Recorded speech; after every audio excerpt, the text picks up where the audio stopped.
It is the firm belief of Dinesh Dhotre that if you concentrate your entire spiritual energy and have complete faith in Baba, and Baba alone, no one can harm you in any way. This is his experience. Dinesh resided in Pune and worked as an officer in the Bajaj company. The supervisor of his department was a very strict man, but in a strange way. He wanted everyone to do the work allotted to them in his way and his way alone. If the work was completed satisfactorily, but not done in the way that he wanted, he wouldn't accept it. The supervisor also had an irritating habit of talking about everything in the world other than the assignment of that day. In 1996, Dinesh's supervisor asked him to accompany him as he wanted to meet some saintly person. He said, "Come with me as I want to meet this Maharaj. I have heard he is a very powerful person." Dinesh refused, saying, "I have only one Maharaj and he is Sri Sai Baba of Shirdi. So please excuse me as I don't go anywhere other than Shirdi."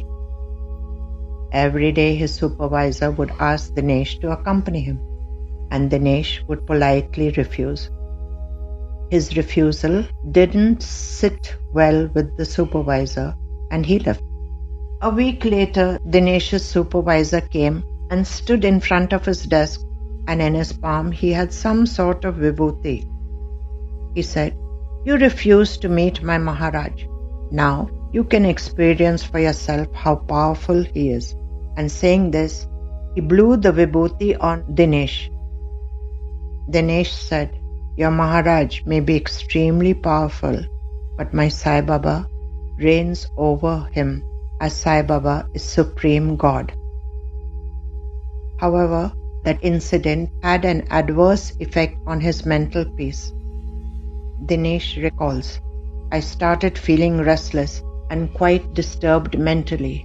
I didn't go to work, nor did I leave the house or go anywhere. All I did was to lie in bed. I didn't tell my family about the incident and even stopped talking to my wife. My family was worried and wondered what had happened to me, as my job was an important part of my life and I had never missed going to work. I myself didn't know why I had become so lazy. However, I knew one thing, and that Baba alone could rescue me from this predicament.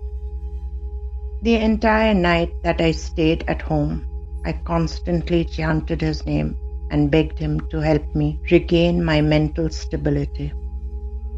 Thus, a few days passed while I refrained from going to work. One afternoon, I felt extremely drowsy and lethargic, and I lay on the floor and soon fell asleep. But just before I slept, I asked Baba to show me some way to get out of this dilemma. I must have slept a long while, and as I woke up, I looked at the cot in front of me and clearly saw Baba seated on it. He was sitting exactly like the sitting on the stone posture. He looked at me compassionately and said, "Why are you worried? I am there to protect you. Nothing adverse will happen to you. Now get up and go to work." And before I could say anything, he disappeared. Hastily, I got up and I felt as if Baba had blown new life into me. All my laziness and lethargy vanished at that moment. I called my wife and narrated the entire episode to her. My restless mind became peaceful. In fact, I was in bliss. I immediately thought that I would go to work, but it was long past working hours. The next morning, I enthusiastically returned to work and started working as usual. My supervisor looked at me in astonishment and some disappointment. The tantric spell that he had cast on me did not last for a long period as he had expected. I, on the other hand, didn't say anything to him. A few months later, Dinesh went to visit a friend, and coincidentally, a renowned palmist also happened to be there. The palmist had shunned publicity and fame, but was an expert in predicting the future. Both his friends and the palmist requested Dinesh to have his palm read, but Dinesh replied, "My life is in Baba's hands. All the happenings in my life are controlled by him, and he will do what is best for me. So why do I need to know what lies in my future?" The astrologer was an aged man who requested him repeatedly. He seemed to be eager to tell him something. So, respecting his age, Dinesh let him read his palm. Dinesh was firm that he had no questions to ask. The astrologer looked intently at his palm for a rather long time. Then, in a worried voice, he said, "That man who went out of his way to trouble you will have to bear the consequence of it. He will stay for only 1 month and then go." Dinesh returned home with the thought, without my saying anything to the astrologer about that supervisor, how did he know that he had cast an evil spell on me? Now what will happen to him in 1 month's time? Only time will tell.